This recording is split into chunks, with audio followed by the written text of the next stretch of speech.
اس تعصب کے خلاف لڑیں، اپنے آپ کو اس پریجوڈس سے لبریٹ کروائیں۔ سیاسی تنظیموں میں نہیں ہے، ادیبوں میں بھی اسی طرح کی گروہ بندی موجود ہے۔ دبستان کا تو معلوم نہیں، اب کچھ اور ہی منظرنامہ تھا۔ یہ پارٹیشن کے بعد ٹھیکیداری یا تو پنجاب کے پاس رہی ہے یا یہ کراچی نے اٹھائی ہے۔ اس کا سب سے زیادہ نقصان پنجاب کو، پنجابی ادب کو ہوا۔ یہ تو آپ کی ایمانداری کا تقاضا ہے، ہونا چاہیے، نہیں ہوتا تو غلط ہے۔ اچھا ناظرین، آج ہم پہلی مرتبہ 3 لوگ آپ کے سامنے ہیں۔ میں شمشیر حیدر، اور اسکرین پہ بائیں جانب ہیں شامل شمس، اور نیچے ہمیں دکھائی دے رہے ہیں مقبول ملک۔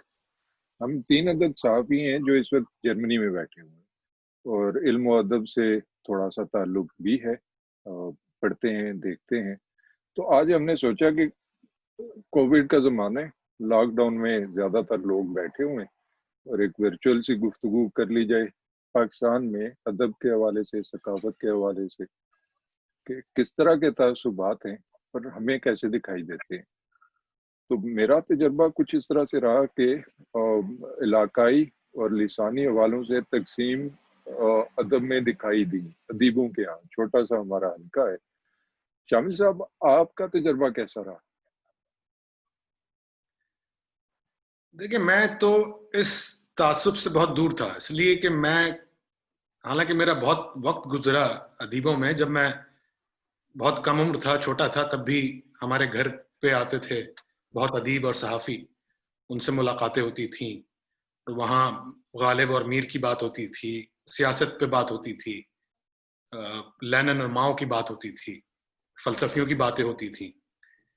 لیکن میرے گھر میں مجھے کبھی اس دوران یہ احساس نہیں ہوا۔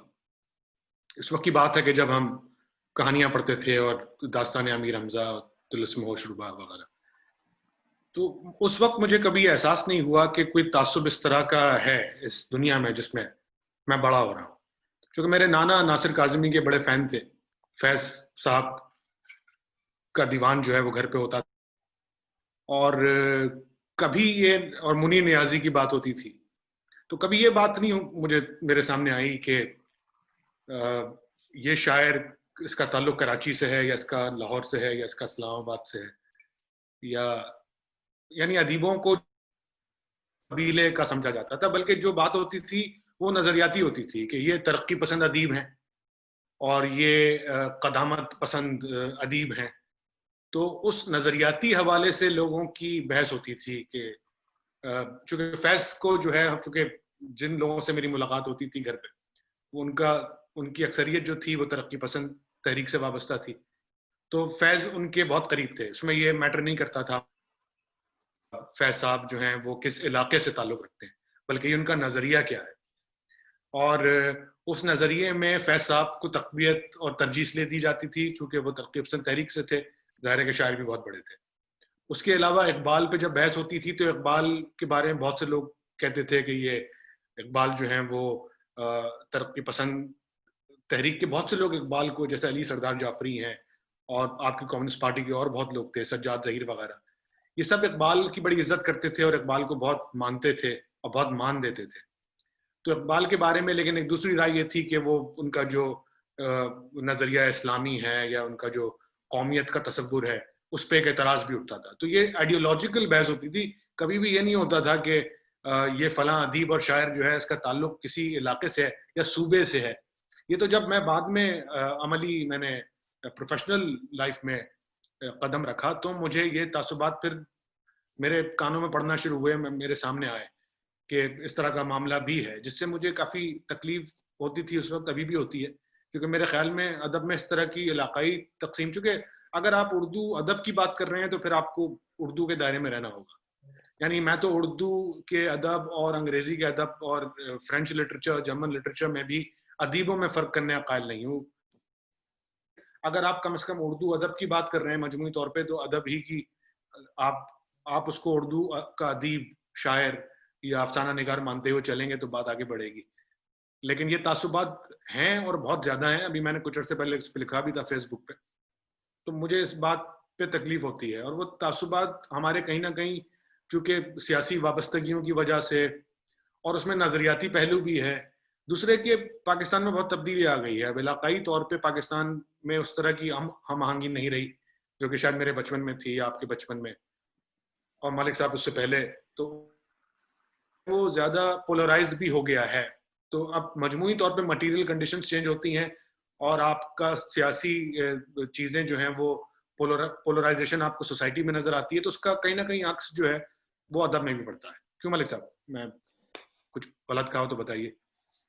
جی بہت شکریہ شامل صاحب، آپ نے غلط کچھ نہیں کہا، بلکہ اس بات پر آج پہلی مرتبہ ہماری 3 دوستوں کے طور پر ایک تفصیلی گفتگو ہو رہی ہے. And I can not agree with you more. بلکہ آپ کی گفتگو سن کے تو میرے ذہن میں یہ سوال آتا ہے کہ کوئی بھی اچھا خوبصورت ادب تخلیق کرنے والا آدمی، چاہے وہ شاعر ہو یا نثر نگار ہو، وہ جب اپنی زبان میں کچھ لکھتا ہے، اس کی زبان جو بھی ہو، وہ یقیناً اس زبان کے بولنے والوں کے لیے لکھتا ہے، اس زبان کے کسی خطے میں محدود قارئین کے لیے نہیں لکھتا. اب اگر جو اردو شاعری لکھی جاتی ہے وہ جب ایک دفعہ لکھی گئی تو اس نثر نگار نے، اس ادیب نے یا شاعر نے، وہ دنیا بھر میں جہاں جہاں اردو بولنے والا کوئی بھی ایک انسان رہتا ہے، اگر وہ کتاب بین ہے، کتاب پڑھتا ہے، اگر وہ شاعری پڑھے گا تو وہ اس کے لیے بھی لکھی گئی. تو میرے لیے سوال یہ ہے کہ جب ایک ادیب کسی زبان میں لکھتے ہوئے جغرافیائی طور پہ اپنی آؤٹ ریچ میں محدود نہیں ہوتا، تو اس کی ادب کو تخلیق کرنے والے ادیبوں کے حوالے سے سوچ جیوگرافیکلی لمیٹڈ کیسی ہوتی ہے، اور پھر اس میں سے تعصب کس طرح جنم لے لیتا ہے. مجھے یہ بات سمجھ نہیں آتی. اور ایک بات بڑی خوبصورت چھوٹی سی میں بتانا چاہوں گا. آپ بطور انسان اور بطور ادیب جس حالت میں آج ہیں، آنے والے کل میں اس سے بہتر کس طرح ہو سکتے ہیں. مثلا میرا یہ کبھی مدعا، میری خواہش، میری ڈیزائر نہیں رہی کہ جی میں نے مدر ٹریسا جتنا اچھا انسان بننا ہے، یا میں اتنا اچھا انسان بنوں جتنا عبدالستار ایدھی تھے. وہ ہو نہیں سکتا. To be a good human being, your only rival is your own self. آپ کا مقابلہ خود آپ ہی کے ساتھ ہوتا ہے، اور آپ کو تو کوشش یہ کرنی ہے کہ تعصبات سے نکل کر زبان کے، جغرافیے کے، مذہب کے، آپ یا میں خود آپ کی بات نہیں کرتا، اپنی بات کرتا ہوں، میں جو آج ہوں، آنے والے کل میں اگر میں اس سے کچھ بہتر ہو گیا ہوں تو میرا بہتری کا سفر جاری ہے. جب تک میں ایسا نہیں کروں گا، اس کا مطلب ہے I am not improving myself and I am letting myself decay and degrade. یہ نہیں ہونا چاہیے. یہ میں کہہ سکتا ہوں آپ کی بات کا جواب. لیکن تعصبات ہیں اور یہ ادیبوں میں بھی پائے جاتے ہیں. میں اور پنجاب میں بھی ملا ہوں اور کراچی میں بھی ملا ہوں، سب جگہ. ایسا نہیں ہے، حلقے بھی بہت ہیں، لابیز بھی بہت ہیں، اور تعصبات بھی بہت ہیں. جب کسی کی بات ہوتی ہے ماننے کی یا کسی کو بڑا شاعر کہنے کی، تو ہم نے کچھ اس میں تقسیم کر لی ہے. اور یہ ہندوستان پاکستان کے لیول پہ بھی ہے. یعنی میں نے یہ کہتے ہوئے سنا ہے، یعنی بڑے شاعروں ادیبوں کو، کہ جو پارٹیشن کے بعد ہندوستان سے پاکستان آ گئے، پاکستان میں ہی بیسکلی اردو ادب کی خدمت ہوئی ہے. یعنی جو پیچھے رہ گئے، یعنی جو آپ کے کیفی اعظمی ہیں جیسے، یا سردار جعفری ہیں، تو ان کے بارے میں میں نے، یا آپ کی جاوید اختر جو اب لکھ رہے ہیں، یا گلزار، اگر حالانکہ گلزار کا تعلق پنجاب سے ہے لیکن چونکہ اب وہ ہندوستانی پنجاب سے ہے، تو ان کی پاکستانی پنجاب میں وہ اونرشپ جو ہے وہ ہمیں دکھائی نہیں دیتی، جو کہ جس طرح کی ہونی چاہیے. حالانکہ وہ شاعری اردو میں ہی کر رہے ہیں، ان کا ایک بہت بڑا کنٹریبیوشن ہے. اور میں ذاتی طور پہ جو ہے وہ بہت اس میں ہچکچاہٹ محسوس نہیں کرتا کہ میں گلزار کو ایک بہت بڑا شاعر مانتا ہوں.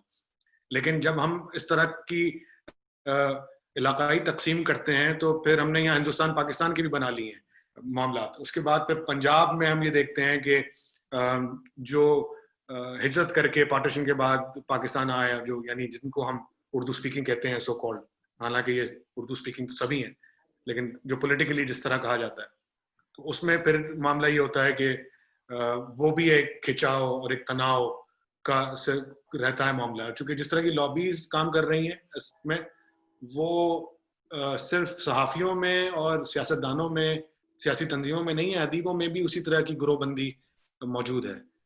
تو یہ اس سے نکل کے چیزوں کو دیکھنا چاہیے اور اپریشیٹ. لٹریری کرٹیسزم جو ہے وہ اس کے ساتھ ہو نہیں پائے گا. بالکل صحیح کہتے ہیں شامل صاحب، میں آپ کی بات سے اتفاق کرتا ہوں. اور ایک بات، انڈیا اور پاکستان، بھارت اور پاکستان کے شعراء اور ادیبوں کے مابین ایک ایسا تعصب عمومی پایا جاتا ہے جس کا اکثر دوسرے لوگ اور وہ ادبی متعصبین خود بھی اعتراف نہیں کرتے. یہ درست ہے. پاکستان میں لاہور اور کراچی کی آپ نے بات کی, میں بات کرتا ہوں آپ سے اس سے بھی ہٹ کے. ایون پنجاب میں رہنے والے سارے شاعر ادیب اور سارے نقاد وہ صرف لاہور میں نہیں رہتے. میں ایسے 2-4 بزرگ شخصیات کا حوالہ دے سکتا ہوں جن کو جانتا ہوں, میرا بھی تھا, کہ لاہور میں وہ ایک اپنی ادبی پہچان, ایک سیلف اسٹیم اور ایک جغرافیکل پریجوڈس کا ایک علیحدہ لیول ہے, اور اس کا کسی نہ کسی حد تک غیر اعلانیہ اور ایسا جس کا کبھی اعتراف نہیں کیا گیا. وہ مقابلہ ایون سرگودا سے بھی تھا, آپ جانتے ہیں, وہ لاہور اور سہیوال سے بھی تھا. تو یہ کیا بات ہوئی؟ اور دوسری بات آپ نے بات کی گلزار کی, بالکل درست ہے. میری رائے میں گلزار دینا میں پیدا ہونے والے 47 کے بعد وہ بھارت میں چلے گئے. اردو کی جتنی خدمت انہوں نے کی ہے, ویسے خاندانی طور پر بنیادی طور پہ ہم سب جانتے ہیں وہ پنجابی بھی ہیں. مجھے یہ لگتا ہے کیونکہ آپ نے ان کا نام کا حوالہ دیا کہ وہ بھارت میں رہتے ہوئے ایک ایسی بہت ہی محدود چند گنی چنی جا سکنے والی شخصیات میں سے ہیں جن میں یہ تعصب نہیں پایا جاتا. اب ان کی بات کیجئے کہ وہ ممبئی میں رہتے ہوئے یا کہیں بھارت میں دوسری جگہ گئے ہوئے ہوں, بھارت سے باہر کسی ادبی کسی تقریب میں شریک ہوں, وہ پاکستان کا, دینے کا, پنجاب کا ذکر ایسے کرتے ہیں کہ جیسے ابھی ابھی دینے میں اپنے گھر میں سو کے اٹھے ہوئے. آپ کو ان کی گفتگو سے, ان کی شاعری میں اس تعصب کی ذرا سی بھی جھلک نہیں ملتی. تو بات یہ ہے اگر گلزار یہ کر سکتے ہیں تو دوسرے کیوں نہیں کر سکتے؟ مسئلہ شاید یہ ہے کہ یہ چونکہ ہر شاعر ادیب ایک انڈیویجول بھی ہوتا ہے, اس کی ایک تخلیقی سوچ تو ہوتی ہے, لیکن ایک انفرادی شخصی نفسیات بھی ہوتی ہے, سوچ بھی ہوتی ہے, اور سب سے بڑی بات یہ آپ نے بھی بات کی تھی تھوڑی سی کہ پریویلنگ سرکمسٹانسز کی. جس طرح وہ شاعر ادیب جس معاشرے میں جس ماحول میں رہ رہا ہوتا ہے, وہ ماحول بھی اس کی سوچ کو بہت زیادہ متاثر کرتا ہے, اور اس کا نتیجہ کیا ہے کہ پھر ایک غیر محسوس طریقے سے وہ جو تعصب کی سوچ ہے وہ آپ کے ذہن میں اس طرح سیپ ان کرتی ہے کہ آپ اس کے اگینسٹ فائٹ نہیں کر سکتے. ادروائز آپ نے بات کی کہ جی یہ ترقی پسند ہے, یہ قدامت پسند ہے, کچھ لوگ رجت پسند ہے, سارا کچھ, لیکن آپ نے ساتھی میں یہ بھی کہا اور درست کہا کہ اقبال کی جتنی عزت کمیونسٹوں نے بھی کی اور ترقی پسندوں نے بھی کی, انہوں نے ان کو کبھی گالی تو نہیں دی. تو جناب آپ مطلب ایک جو لٹریری پرسنالٹی ہے, وہ پروز رائٹر ہیں کہ پوئٹ ہیں, ان کی کریٹیو جینیس کو ان پریجوڈسڈ طریقے سے قبول کر سکیں تو اس میں خرابی کیا ہے؟ یہ تو آپ کی ایمانداری کا تقاضا ہے, ہونا چاہیے, نہیں ہوتا تو غلط ہے. یہ کہہ سکتا تھا میں ابھی اس حد تک اس گفتگو میں. جی مجھے صرف اس وقت گفتگو کا مقصد یہ تھا کہ عمومی رویوں میں یہ پیرٹی بڑھتی جا رہی ہے, تعصب بڑھ رہا ہے, تفریق بڑھ رہی ہے, اور یہ معاملہ ادیبوں میں بھی دکھائی دیتا ہے. اور ایسے لوگ جن کو انہی کی ٹوٹیلٹی میں دیکھنا چاہیے, ان کی تخلیق کی ٹوٹیلٹی میں دیکھنا چاہیے, ان کو بھی ہم اس تعصب کی نظر سے دیکھتے ہیں یا لوگوں کو دیکھتے ہوئے دیکھتے ہیں. اس حوالے سے شامل صاحب بتائیے گا, سوشل میڈیا کی دنیا میں کیا اس وجہ سے یہ تعصب دیگر معاملوں کی طرح ادب میں بھی کھل کے دکھائی دے رہا ہے؟ لیکن یہ بہت پرانا معاملہ ہے. دیکھیں, ایک تو بات یہ ہے کہ آپ نے اردو زبان کو جو ہے مسلمانوں کے ساتھ جوڑ دیا کہ مسلمانوں کی زبان ہے, ٹھیک ہے, تو آپ اب رگھوپتی سہائے فراق گورکھ پوری جو ہیں ان کا ذکر نہیں ہوتا, عمومی طور پہ نہیں ہوتا. ہو رہا ہوگا ایکیڈیمک حلقوں میں اگر کوئی اس پہ کام کر رہا ہے, لیکن عمومی طور پہ جو ہے فراق صاحب کی بات نہیں ہوتی. اسی طرح آپ کو جو گلزار, چونکہ وہ سکھ ہیں تو بات نہیں ہوتی. صرف یہ چونکہ ہم نے اردو ادب, اردو زبان اس کو مسلمانوں ہی کی ڈومین میں سمجھا اور رکھا ہے, اس لیے کبھی بھی آپ کا کوئی جو کوی ہے اردو میں بھی کہہ رہا ہے, یا ہندوی میں بہت ساری شاعری ہو رہی ہے ہندوستان میں بھی اور مختلف جگہوں پہ, تو وہ ہمارے ادبی معیار پہ جب وہ راشد کے اور وہ کیلیبر کا معاملہ نہیں سمجھا جاتا, چونکہ گلزار ایک الگ طریقے سے بات کرتے ہیں, ان کا اظہار کا طریقہ مختلف ہے. تو اور دوسری بات ہے چونکہ وہ سکھ ہیں اس سے, اسی لیے اگر سے آپ یہی بات اگر آپ غزل گائکی میں آپ دیکھیں تو یہ ممکن نہیں ہے کہ آپ جب ہم مہدی حسن کی بات کرتے ہیں جو کی جانی چاہیے اور کون نہیں کرتا, ساری دنیا کرتی ہے, لیکن جگجیت سنگھ نے اردو غزل کی اتنی خدمت کی, اتنا گایا اور اتنا یعنی ساؤتھ انڈیا سے لے کے ایسٹ انڈیا چپے چپے تک پہنچایا, لیکن چونکہ وہ سکھ ہے اور سکھ پنجابی ہے تو وہ ہمارے اس میں نہیں بیٹھتا. ہمارے جو علماء ہیں اور ہمارے بڑے ادیب ہیں جو جن کا قبضہ ہے, جو قبضہ گروپ ہے ادب پہ اس وقت اردو کے جو بڑے لوگ ہیں, تو وہ ان کے سانچے میں نہیں آ پاتا وہ کہ یہ ایک سکھ جو ہے وہ کیسے اردو غزل گا رہا ہے اور کیسے گا سکتا ہے. گا رہا ہے تو اچھی نہیں گا رہا ہوگا کم از کم. تو اس طرح کے تعصبات جو ہیں وہ ہمارے پولیٹیکل بھی ہیں اور اس کے پیچھے جو ہے وہ ریلیجس بھی ہے. پارٹیشن دیکھیں, پارٹیشن کے بعد کا جو معاملہ ہے, اب یہ بات ٹھیک ہے لیکن اس بات کو ہمیں اسٹیبلش کر لینا چاہیے کہ پارٹیشن کے بعد جو دو قومی نظریے کی جو زبان جو تو اردو تھی نا, یعنی وہ ہندوستانی سیکولر ہندوستانی تو نہیں تھی, وہ ایک اسلامائزڈ اردو کا ایک جو پورا تاثر لے کر جس طرح سے اس کو, یعنی لینگویج اور پالیٹکس کا جو آپ دیکھتے ہیں آ کے جو کنفلوئنس ہے, جو چیزیں مل رہی ہیں, تو وہاں پہ آپ کے پنجاب میں ایسا نہیں ہے کہ اردو جو آپ کہتے ہیں کہ اردو کیسی بول رہا ہے, کیا خاتون کیسی اردو بول رہی ہیں. بات یہ ہے کہ اردو کا بیڑا جو ہے وہ بیسیکلی پنجاب نے, اور دو قومی نظریے کا اور اردو زبان کا, یہ اٹھایا پنجاب نے پارٹیشن کے بعد ہے اور ان کے پاس ہے ابھی تک. اور اس لیے یہ بات میں اس کو سمجھتا ہوں کہ وہاں پہ جس طرح سے کام بھی ہوا ہے اردو کے لیے اور اردو ادب کے لیے, اور بے شمار ادیبوں اور شاعروں نے کیا ہے, لیکن اس کے ساتھ ساتھ ایک پولیٹیکل جو ایک اس کا عنصر ہے اس کو نظر انداز نہیں کرنا چاہیے. چونکہ اردو زبان جو ہے وہ جس شکل میں پاکستان میں پارٹیشن کے بعد ہے, وہ اس کا سب سے بڑا حوالہ پنجاب ہے. وہ کریٹو لیول پہ بھی پنجاب ہے اور وہ پولیٹیکل لیول پہ بھی پنجاب ہے.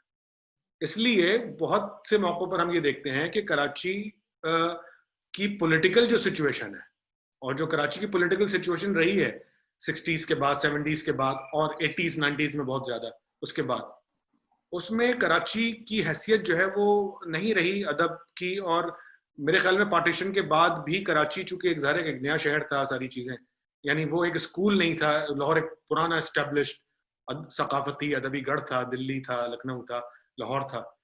کراچی کی کوئی حیثیت جو ہے وہ اس طرح سے بنی نہیں. تو جو ہجرت کر کے آنے والے شعراء تھے, رئیس امروبی وغیرہ جیسے, اور یہ آپ کے جو کراچی کے جو سو کال کراچی کے شاعر جو تھے, وہ ان کو پولیٹیکلی اسرٹ کرنا بھی ایک ان کے لیے ذرا مشکل معاملہ رہا ہے. تو اس پہ بھی ذرا سا میں ملک صاحب سے اور آپ سے پوچھوں گا کہ یہ اس بات کو ہمیں نظر انداز نہیں کرنا چاہیے کہ اس کی پولیٹیکل ڈائمنشنز بھی چیزیں طے کرتی ہیں. چونکہ پاور جو ہے, لینگویج اینڈ پاور, ان سب چیزوں کو آپ علیحدہ کر کے نہیں دیکھ سکتے. جی شامل صاحب, آپ نے درست کہا. بات یہ ہے کہ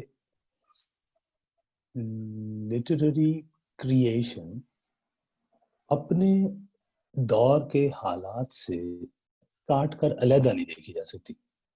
اور لٹریچر کا جس سوسائٹی میں کوئی ایک شاعر یا ادیب بیٹھ کر لکھ رہا ہو, اس سوسائٹی کی پولیٹکس سے آپ اس کو ڈیٹیچ نہیں کر سکتے.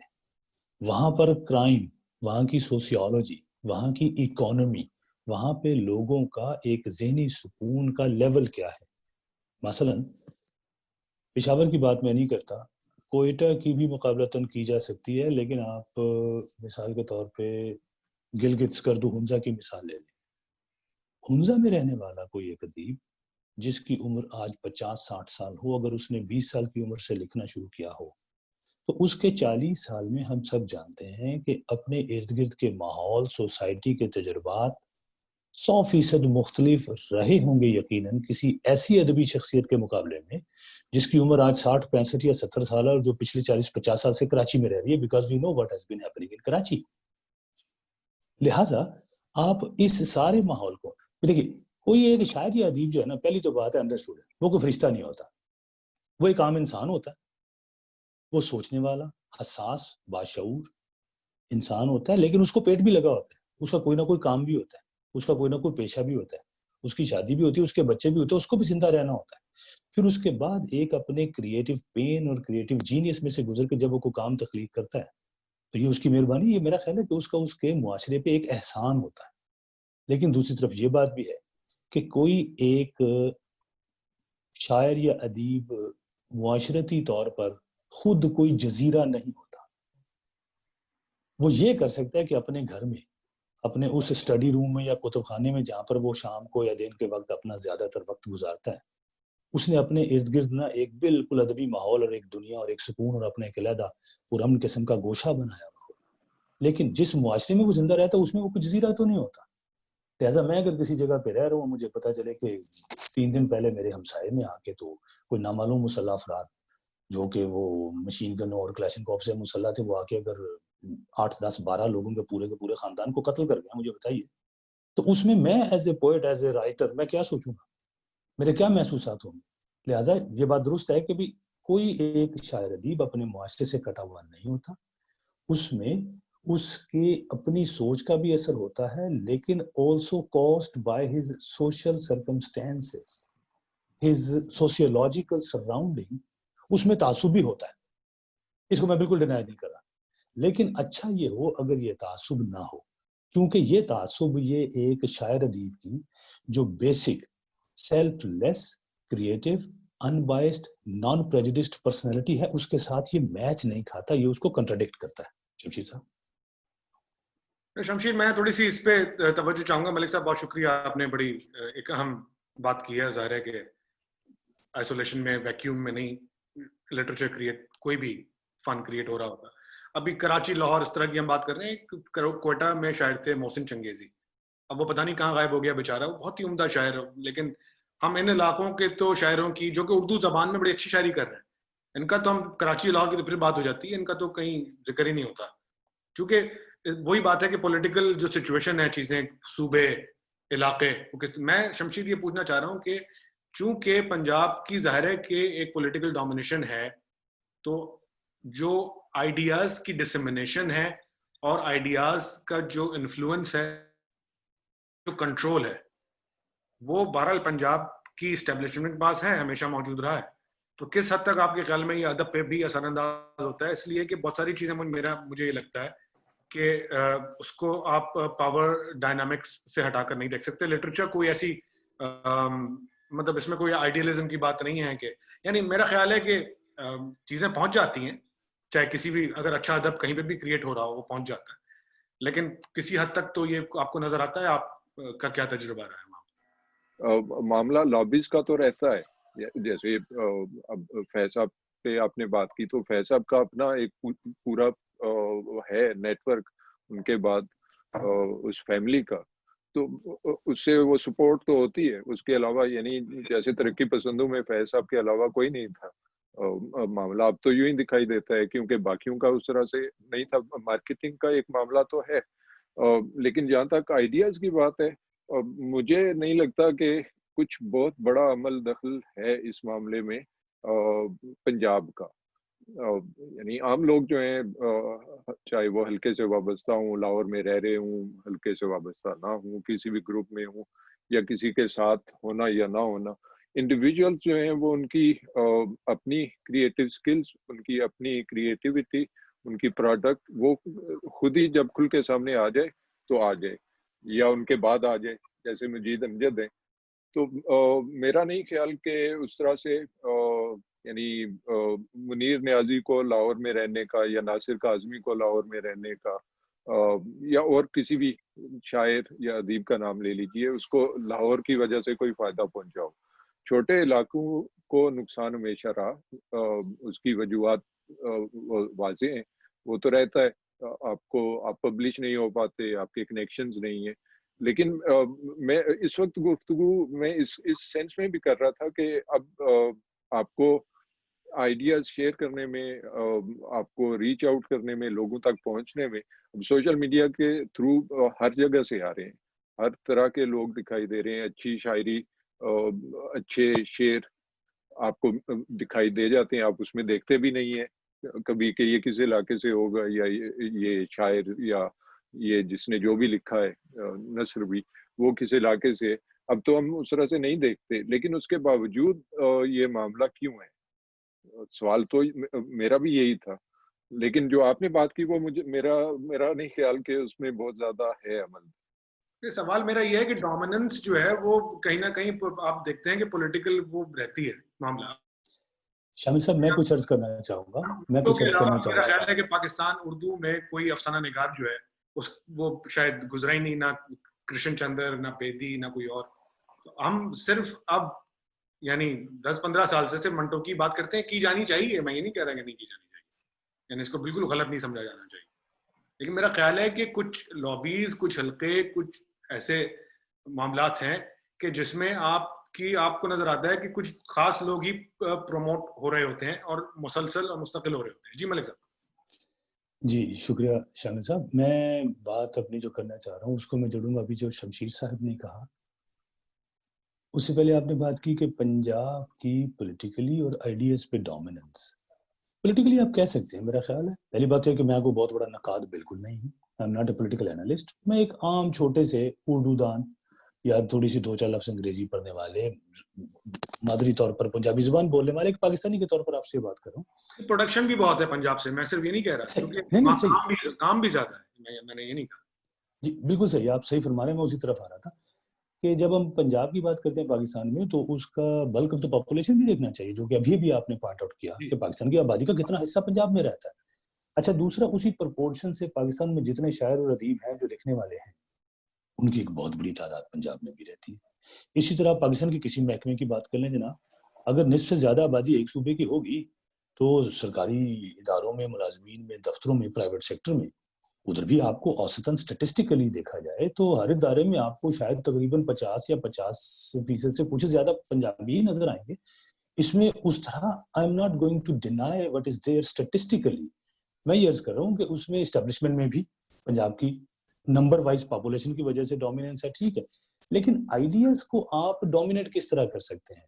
یہاں پہ میں آپ کی بات کو سمجھنے کے باوجود تھوڑا سا اختلاف اس لیے کروں گا کہ میں شمشیر صاحب کی بات سے اتفاق کرنا مجھے زیادہ ایزی اور زیادہ لاجیکل, زیادہ قائل کر دینے والا لگتا ہے کہ آپ آئیڈیاز کو ڈومینیٹ نہیں کرتے اور کسی ایک بڑے شاعر ادیب کو آج تک لاہور میں رہتے ہوئے بھی فائدہ کیا ہوا. اور بات اگر سوشل میڈیا کی جائے تو اس میں ایک بہت بڑی پازیٹیو تبدیلی آئی ہے.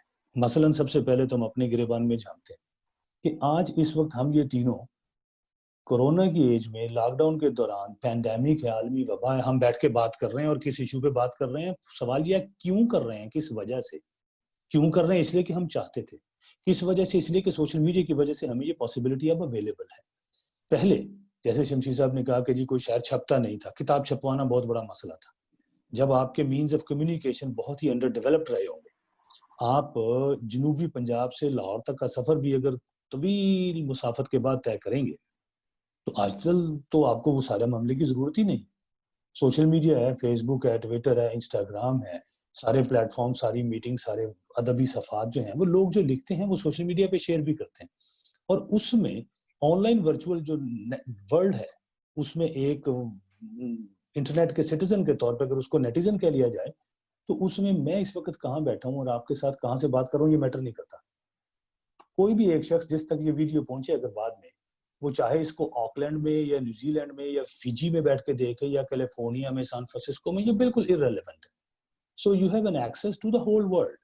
اور یہ وہ خوبصورتی ہے, ایک پازیٹیو ڈیولپمنٹ ہے جس نے کم از کم آج کے دور میں, شروع میں ہم نے جو بات کی ابتدائی, وہ کچھ لوگوں کے ذہنوں میں ڈیپ روٹڈ کانشیس اور انکانشیس تعصبات کی, اس کے باوجود یہ ہر طرح کے شاعر ادیب کو ایک موقع فراہم کرتا ہے کہ اس کی آواز, اس کی تحریر دنیا میں ہر جگہ پہنچ سکے اگر وہ نیٹ پر ایکٹیو ہے, سوشل میڈیا پہ پریزنٹ ہے. اور یہ ایک بہت بڑا ٹول ہو سکتا ہے اس پریجوڈس کو ڈسٹروائے کرنے کا, ڈسٹرکٹ کرنے کا, اس کو نیچے کھینچنے کا, تاکہ وہ مزید اوپر جانے کے بجائے لوگوں کو ایک دوسرے کے قریب لے کے آئے اور ادب لکھنے والوں کی رسائی ان لوگوں تک ہو جو ان کی صرف تخلیقات کو پڑھنا چاہتے ہیں کسی بھی تعصب کے بغیر. جی شمشیر صاحب. نہیں, میں اس میں بھی وہی بات تو ایسے ہی ہے جیسے مجھے دکھتی ہے. اور ایک شاید جس وجہ سے ہم نے یہ بات شروع کی تو ہم آہستہ آہستہ اس کو اس طرح سے دیکھ بھی رہے ہیں کہ اس سے کیا فرق پڑے گا کہ وہ ادیب اسلام آباد سے ہے یا لاہور سے ہے یا کراچی سے. ہونا نہیں چاہیے. اور مجھے نہیں لگتا کہ اس وجہ سے ہے. جو پاکستان کے جو کلاس سسٹم ہے ابھی تک, آپ کو ایک سرٹن کلاس کے لوگوں میں یکجہتی دکھائی دے گی. اچھا, اور اس میں وہ صرف پاکستان تک محدود نہیں ہے.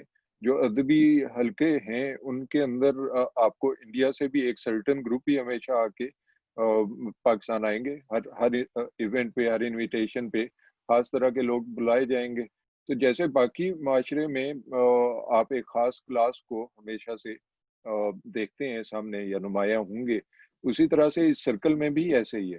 اب اس کے اندر کوئی ایکسیپشن ہو، ایسے لوگوں کو بلا لیا جائے جو غیر معروف ہوں یا غیر معروف علاقوں سے ہوں، جہاں سے کم کوئی ادیب نکلے یا کم کوئی اچھا شاعر دیکھنے کو ملے، تو اس کا نمایاں ہونا وہ بہت ہی کم دکھائی دے گا۔ اب جو اردو کانفرنسز ہوں گی یا لٹریری فیسٹیولز ہوں گے، اس میں آپ کو خاص لوگ ہی دکھائی دیں گے، چاہے وہ جس جگہ پہ ہوں۔ فیض میلہ یا فیض صاحب کی صدی چاہے وہ لندن میں منائی جائے، لاہور میں منائی جائے یا کراچی میں منائی جائے، ایک تو فیض صاحب کی ہی ہوگی، وہ اگر راشد صاحب کی ہو جائے گی، کیونکہ اب ان کے بعد راشد صاحب کا اتنا کچھ سرکل نہیں ہے، تو پھر ایک مسئلہ ہو جائے گا فیض صاحب کے سرکل کے لیے۔ تو چیزیں گروہ میں تقسیم تو ہیں، کیوں شامل صاحب؟ نہیں بالکل ہیں، اور یہ تو ہم اسٹیبلش کر چکے ہیں، اور تعصبات تو ہمیں انڈیویجول سطح پہ بھی نظر آتے ہیں، اس لیے کہ یہ تعصب تو کراچی کے ادیب و شاعروں میں بھی ہے، کیونکہ میں بہت سے ایسے لوگوں سے مل چکا ہوں جو جیسا آپ نے کہا کہ وہ لہجے کا یعنی تمسخر، اور اس کے بعد جو ہے وہ یہ کہہ دینا کہ ان کی زبان نہیں ہے اپنی تو اس میں یہ کیا ادب لکھ سکتے ہیں، یہ تعصب تو، اور یہ بہت ہی ایک گھٹیا بات ہے، اور یہ نہیں ہونی چاہیے، یہ ہوتی ہے، اور یہ میں نے دیکھی ہے اپنے ایکسپیرینس میں، اور یہ بالکل ایک غیر مناسب اور غلط بات ہے۔ اور جتنی عمدہ اردو اور جتنی عمدہ اردو شاعری، ادب، افسانے، ناول پنجاب میں لکھے گئے ہیں، یعنی اقبال سے اچھی اردو کس نے لکھی ہے؟ بہت کم ایسے شاعر گزرے ہیں جنہوں نے اتنی اچھی یعنی اتنی مضبوط شاعری اردو میں کی ہو، تو وہ تو بات بالکل غلط ثابت ہو جاتی ہے۔ لیکن یہ تو کراچی میں بھی نظر آتا ہے ہمیں کس طرح کا تعصب ہوتا ہے معاملہ۔ لیکن میں جو بات کہہ رہا تھا وہ انفرادی سطح اور جو لابیز گروپس ہیں، اس کے علاوہ میں چونکہ یہ سمجھتا ہوں کہ ہمارا چونکہ ایک جو رولنگ آئیڈیاز ہوتے ہیں اس کے پیچھے ایک ذرا ایک پولیٹیکل فریم ورک ہوتا ہے جس میں وہ کام کر رہی ہوتی ہے، اس میں وہ ظاہر ہے کہ آپ کو وہ ڈومیننس آئیڈیاز پہ ڈومیننس ہی نہیں، آئیڈیاز کو آپ نہیں روک سکتے۔ اگر میں کچھ کہنا چاہوں اور میں کچھ اچھا کام کروں گا تو میری بات تو ظاہر ہے کہ پہنچی جائے گی سوشل میڈیا وغیرہ وغیرہ، لیکن جو ایک اوور آل ڈومیننس ہے، جیسے آپ کہتے ہیں کہ جو اسلامک نیریٹو ہے اور یہ جو آپ کا پرو آرمی نیریٹو ہے، یہ جو پولیٹیکل نیریٹوز ہیں، یہ کیوں پاکستان میں سطح پر یعنی یہ عوام کی یعنی مختلف یعنی نچلی ترین سطح تک یہ سرایت کر چکے ہیں، اور لوگ اس کو سنتے ہیں، اس کو مانتے ہیں، اور ظاہر ہے کہ کہیں نہ کہیں اس کا اثر ہے، اس کا ایک کاؤنٹر نیریٹو بھی ہے، لیکن وہ اسی لیے ہے کہ وہ آئیڈیاز پہ ریاست کا جو کنٹرول ہے، جس طرح سے وہ اس کو اتنے 70 سالوں میں اس نے پہنچایا ہے لوگوں تک، کتابوں کے ذریعے، ٹیلی ویژن کے ذریعے، مختلف جو ابلاغ کے ذرائع ہیں ان کے ذریعے، تو وہ کہیں نہ کہیں وہ پہنچتے ہیں۔ تو آپ اس میں ادب کو نہ سمجھیں کہ ادبی جو معاملات ہیں وہ اس سے بالکل کوئی ہٹکے ہیں، اور اس میں اس اسٹیبلشمنٹ جس کی ٹھیکیداری اردو پہ ہے پاکستان میں، جس میں پنجاب موجود ہے، چونکہ پنجاب کی ٹھیکیداری صرف کراچی کی نہیں ہے، اردو زبان کی ٹھیکیداری، یہ پارٹیشن کے بعد ٹھیکیداری یا تو پنجاب کے پاس رہی ہے یا یہ کراچی نے اٹھائی ہے، اور پولیٹیکلی بھی ہمیں نظر آتا ہے کہ یہ دو قومی نظریہ اور یہ اسلامائزیشن، یہ آپ کے کیئر ٹیکرز رہے ہیں، اس کو آگے بڑھانے والے رہے، وہ یا تو یعنی ہجرت کر کے ہندوستان سے پاکستان آنے والی مہاجر بیوروکریسی رہی، یا آپ کے پنجاب کے اندر رہی۔ تو یہ جو اردو جو ہے، جس کو ہم اردو کہہ رہے ہیں اس وقت، جو کہ وہ ہندوستانی ہے اور ہندوی نہیں ہے، جو کہ میں پارٹیشن سے پہلے جس کی بات کر رہا ہوں، اس پہ یہاں پہ ایک خاص طبقے کا اور ایک خاص ایلیٹ کا عمل دخل رہا ہے، اس کی ڈسیمنیشن میں اور اس کے اوپر اس کے کنٹرول کے۔ تو انڈیویجول لیول ٹھیک ہے اپنی جگہ موجود ہے، لیکن اس کا ایک میٹا نیریٹو بھی ہے جو میں کہنا چاہ رہا تھا کہ اس کو نظر انداز نہیں کرنا چاہیے کہیں نہ کہیں، اسی لیے ہم یہ انہی گروپس کی اور انہی علاقوں کی بات کر رہے ہیں، ورنہ ہم تو پشاور میں بھی ہیں شاعر، اور آپ کے ملتان میں بھی ہیں، اور آپ کے کوئٹہ میں بھی ہیں، تو یہ بھی بات ہے۔ لیکن بہرحال اس کو کچھ آگے بڑھاتے ہیں اس بات کو۔ جی شامل صاحب، میں ایک چھوٹی سی بات کرنا چاہوں گا آپ کی بات سن کے۔ آپ نے بالکل درست کہا کہ اس سارے معاملے میں ایک نیریٹو ہے، میٹا نیریٹو بھی ہے۔ یہ بات میں ذاتی طور پر بالکل مانتا ہوں، کیونکہ سمجھ آنے والی ہے کہ پاکستان جیسے ملک میں، ویسے اس کے لیے بھارت کی بات کہی جا سکتی ہے، ایون بنگلہ دیش کی بھی، سری لنکا کی بھی، وہاں پہ بھی وہ جافنا وغیرہ میں تامل سیپریٹزم کا بڑا خوفناک اور خونریز تنازع رہا ہے۔